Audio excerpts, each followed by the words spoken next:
our channel Sahitya Shiksha. Here today we will discuss about Stuart Hall second part.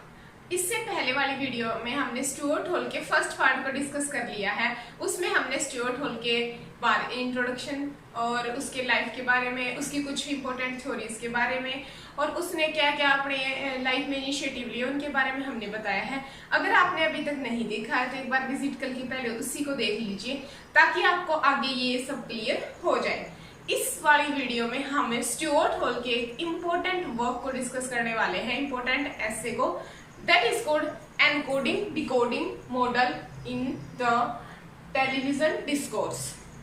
ये 1973 में publish हुआ था और इसमें जो स्टुअर्ट हॉल है उसने क्या शो करने की कोशिश करी है, क्या चीजें उसने रिप्रेजेंट करी है, क्या क्या चीजें उसकी फेमस हुई, जो मतलब यूनिवर्सल लेवल पे उनकी चीजों को जो लिया गया है, जो आज तक उनका यूज हो रहा है। तो सबसे पहले तो मैं इस पूरे का मीनिंग ही बता देती हूँ। जो एनकोडिंग डिकोडिंग है, इसका मीनिंग क्या है, टाइटल का मतलब क्या होता है, ठीक है। तो देखो जो ये ऐसे है, इसका टाइटल है, शो करता है कि हाउ मीडिया, कि कैसे जो मीडिया है वो प्रोड्यूस करता है। मीडिया है वो चीजों को पहले प्रोड्यूस करता है, उसके बाद वो क्या करता है, आगे फॉरवर्ड करता है, उसके बाद जहाँ पे वो फॉरवर्ड करता है वो ऑडियंस तक जाती है और दोबारा से वो ऑडियंस है वो रिप्रोड्यूस करते हैं मीनिंग को, यानी कि अपने हिसाब से वो मीनिंग को समझते हैं। अब हर चीज तो हम ऐसा नहीं है कि दूसरा बंदा हमें बता रहा है, जो हम देख रहे हैं वो सब कुछ ही हम उनके अकॉर्डिंग मान लेते हैं। तो कुछ चीजें ऐसी होती हैं जो कि हमें अपने अकॉर्डिंग समझनी होती हैं। तो यही कहना चाह रहा है स्टुअर्ट हॉल की जो मीडिया है वो क्या करता है, वो प्रोड्यूस करता है, मीडिया है मैसेज को प्रोड्यूस करता है, फिर वो क्या करता है, आगे फॉरवर्ड करता है, उसके बाद हम उसको रिप्रोड्यूस करते हैं, जो ऑडियंस होते हैं वो। तो ये तो टाइटल का मीनिंग।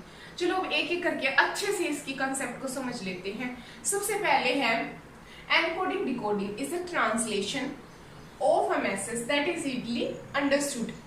अब जो एनकोड करना और डिकोड करना ये क्या है, ट्रांसलेशन है, यानी कि एनकोड, जैसे मैं आज आपको एनकोड कर रही हूँ किसी मैसेज को, आप तक भेज रही हूँ, फिर आप डिकोड कर रहे हैं, यानी कि आप रिसीव कर रहे हो, तो ये आप कौन हो, डिकोडर हो और मैं एनकोडर हूँ।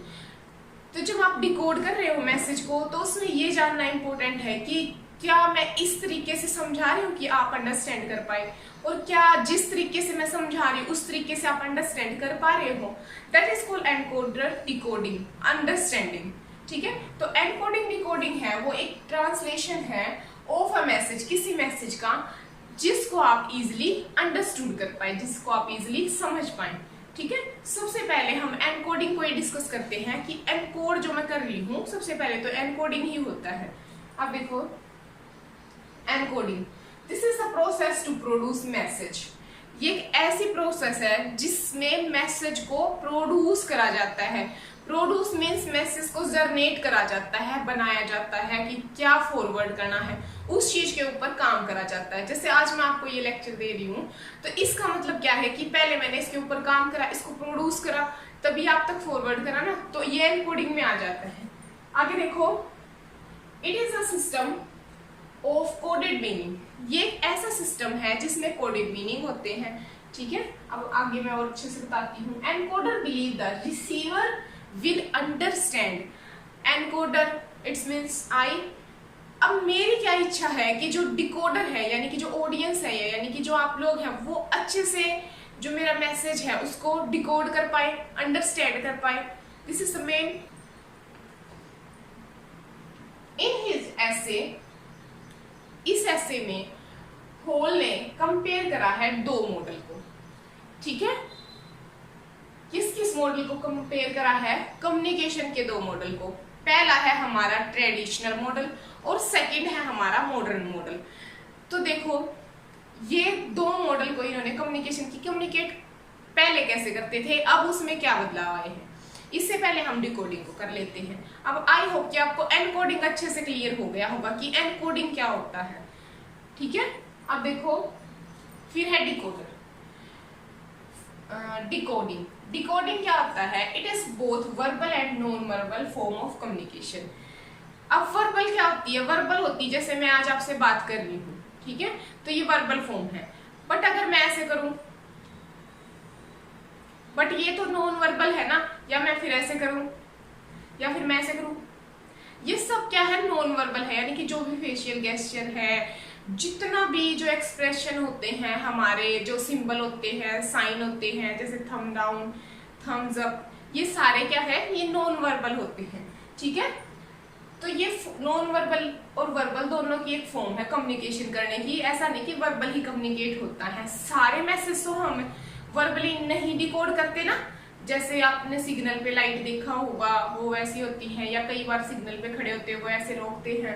ठीक है, तो वो सब क्या है, नॉन वर्बल है। It did not use words meaning observing body language. अब देखो ये क्या कह रहे हैं, it did not use word meanings, कि हर वर्ड का मीनिंग ये ऑब्जर्व नहीं कर पाते, ये ऑब्जर्व करते हैं बॉडी लैंग्वेज। जैसे मेरे पास कोई बंदा आता है, वो मेरे से बात करता है, अगर मेरी इच्छा नहीं है तो शायद मेरा फेस इस तरीके का हुआ, अगर मैं बहुत ज्यादा खुश हूं तो शायद हाँ इस तरीके का होगा। तो यही बात है कि मतलब कि जो वर्ड्स हैं वो बॉडी लैंग्वेज को ऑब्जर्व करते हैं, ज्यादातर वर्ड्स की बजाय बॉडी लैंग्वेज को ज्यादा ऑब्जर्व करा जाता है। एंड एसोसिएट विद इमोशन, और इमोशन से जोड़ा जाता है। जैसे मान लिया अगर मैं घर पे बैठी हूँ और अगर मैं हंस रही हूँ या मैं रो रही हूँ, तो देखो इससे मतलब अगर कोई भी पर्सन आएगा तो अगर मैं हंस रही हूँ तो उसको पता लग जाएगा कि ये बहुत ज्यादा खुश है, बट अगर मैं रो रही हूँ तो अदर हैंड उसको पता लग जाएगा कि कुछ ना कुछ प्रॉब्लम हुई है। तो ये इमोशन से जुड़ा है, जितने भी फेशियल एक्सप्रेशन है उससे जुड़ा है। ठीक है, यानी कि बॉडी लैंग्वेज, बॉडी लैंग्वेज क्या होती है, जो भी हंसना, रोना या गुस्सा करना, ये सारी क्या है, बॉडी लैंग्वेज, गेस्चर सब आ जाते हैं इसमें। डिकोडिंग में जो ऑडियंस होते हैं वो ट्राई करते हैं reconstruct the idea according to own way. अब मैं अच्छे से बताती हूँ कैसे। मान लिया मैं आज आपको कहती हूँ आज सूरज पश्चिम से निकलेगा, तो क्या आप ये मान लोगे? नहीं मान लोगे। आपने कई बार न्यूज की हेडलाइन में देखा है ना कि कैसे कैसे वो न्यूज वाले हैं जो कैसे कैसे हेडलाइन दे देते हैं, आज देखिएगा आज 9 बजे होगा इस पेड़ के नीचे का खुलासा, मतलब वो ऐसे ऐसे वर्ड देते हैं। तो उसका मतलब क्या है कि एक्चुअल में जो होता है होता उनके पीछे कोई और ही वजह है, बट वो जो डेकोरेशन के लिए या ऑडियंस को अट्रैक्ट करने के लिए जो नीचे लाइन दे देते हैं वो मॉडिफाई कर करके, तो वो चीज जो होती है उसके बारे में बता रहे हैं कि जो वो चीज है ना वो अच्छे से जब ऑडियंस तक पहुंचती है तो क्या ऑडियंस उस पर तभी बिलीव कर लेते हैं सब ऑडियंस? तो ऐसा नहीं होता। कुछ ऑडियंस होते हैं जो कर लेते, बट मोस्टली ऑडियंस उसको अपने हिसाब से देखने की कोशिश करते हैं। जैसे अभी मैंने एग्जांपल दिया, आज सूरज पश्चिम से निकलेगा, तो आप मेरी बात ना मान के 10 और रिसोर्सेस से फाइंड करोगे कि क्या एक्चुअल में ऐसा होगा या नहीं आज, तो तभी आप विश्वास करोगे। यानी कि अपनी वे से भी आप कोशिश करोगे उस चीज को क्लियर करने की। तो यही है कि डिकोड करते हुए मैसेज को हम डिकोड करते हैं तो बहुत सारे तरीके से हम खुद उस चीज को एक्सेप्ट करने के लिए रिप्रोड्यूस करते हैं या रीजनेट करते हैं कि अगले बंदे ने हमें क्या बोला है उस चीज को अच्छी।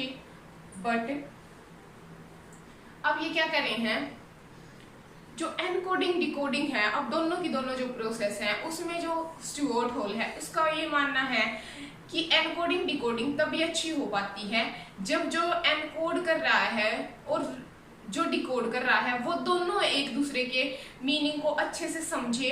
और ये मस्ट है कि जिस तरीके से एनकोडर ने मैसेज को एनकोड किया है उसी तरीके से डिकोडर उसको रिसीव करे, नहीं तो शायद हो सकता है कि बीच में कुछ गलतियां हो सकती हैं। ठीक है, अब आगे देखो,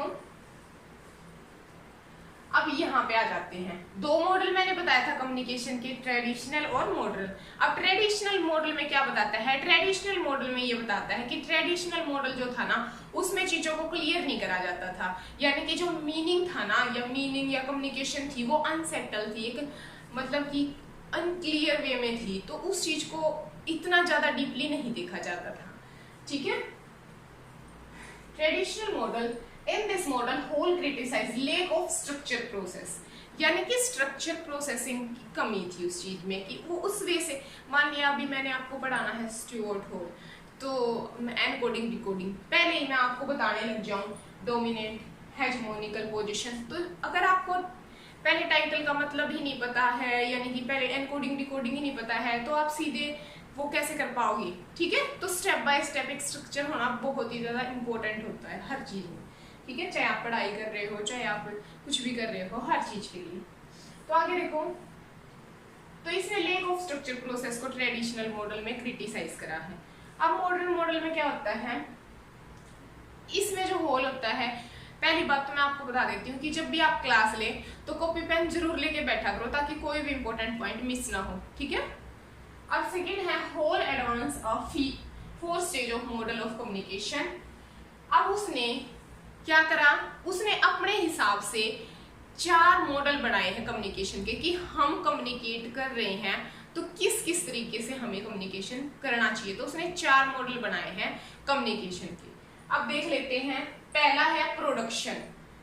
प्रोडक्शन कि जब भी आप क्या करो, आपको लग रहा है कि आपको कम्युनिकेट करना है, तो पहले उस चीज को प्रोड्यूस करो।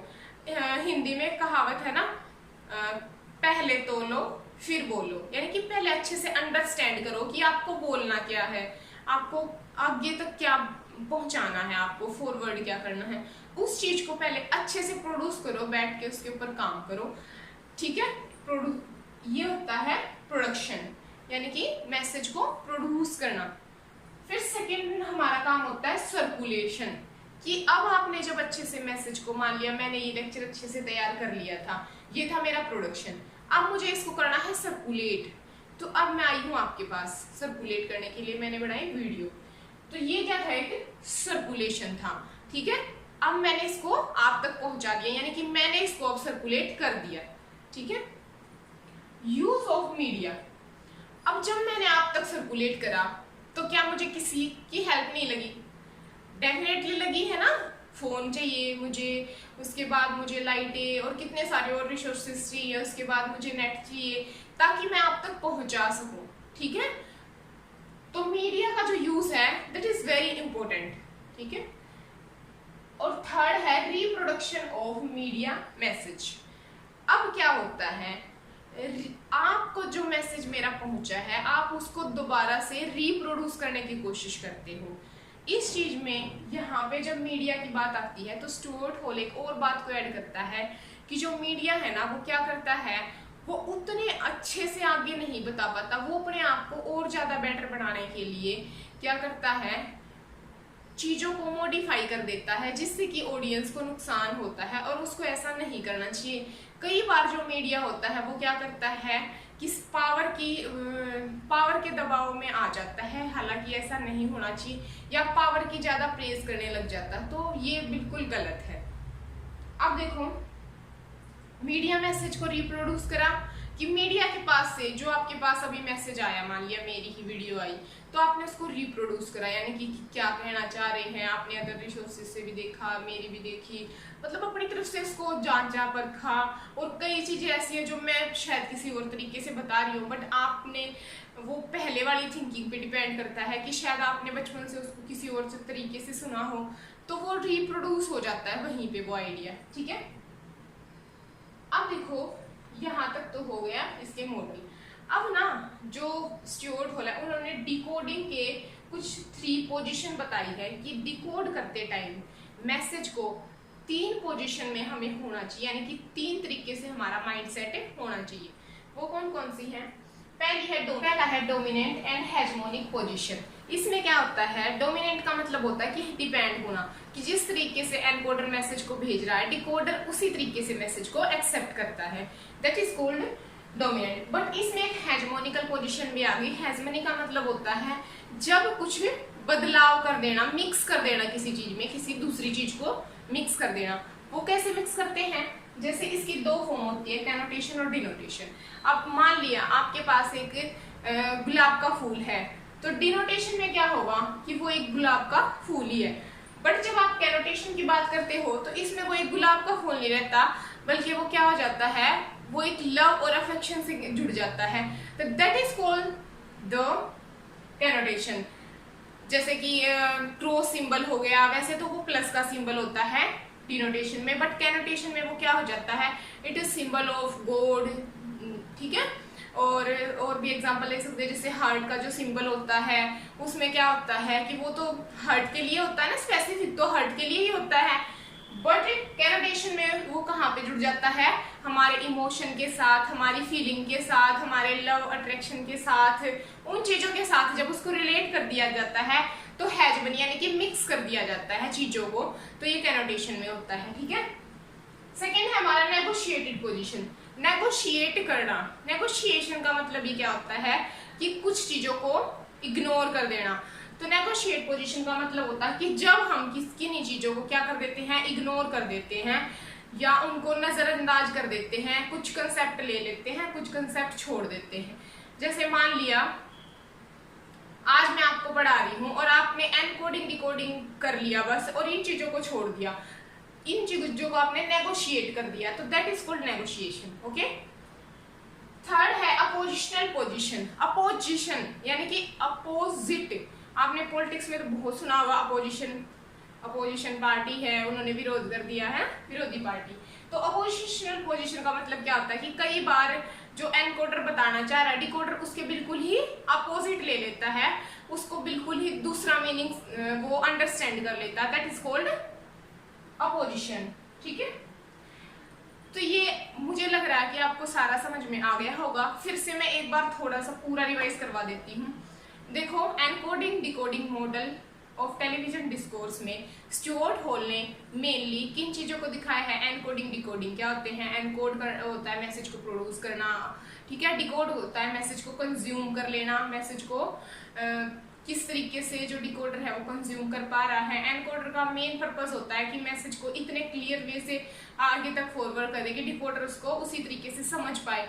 बट कई बार क्या होता है कि उस तरीके से जो कंज्यूमर होता है वो नहीं समझ पाता, और इसका रिजल्ट क्या होता है, इसका रिजल्ट होता है डोमिनेंट, हेजमोनिकल, नेगोशिएशन, अपोजिशनल, ये बहुत सारे रीजन हो जाते हैं जो इसमें ऐड हो जाते हैं इसमें डिकोडर में, ठीक है। और मैंने बताया इसमें कि मतलब जो कैनोटेशन डिनोटेशन के बारे में, फिर हमने बताया कि एनकोडिंग डिकोडिंग है, इसका मतलब ये क्या होता है, इजीली ट्रांसलेट करना मैसेज को। तो ये थी आज की हमारी क्लास। अगर आपको अच्छी लगी है तो लाइक करिए, सब्सक्राइब करिए और शेयर करिएगा अपने फ्रेंड्स के साथ। इसके ऊपर हम अगली वीडियो कल्चरल स्टडी की 3rd क्लास जल्द ही अपलोड करेंगे। तब तक बने रहिएगा और देखते रहिएगा। Thank you friends, thank you.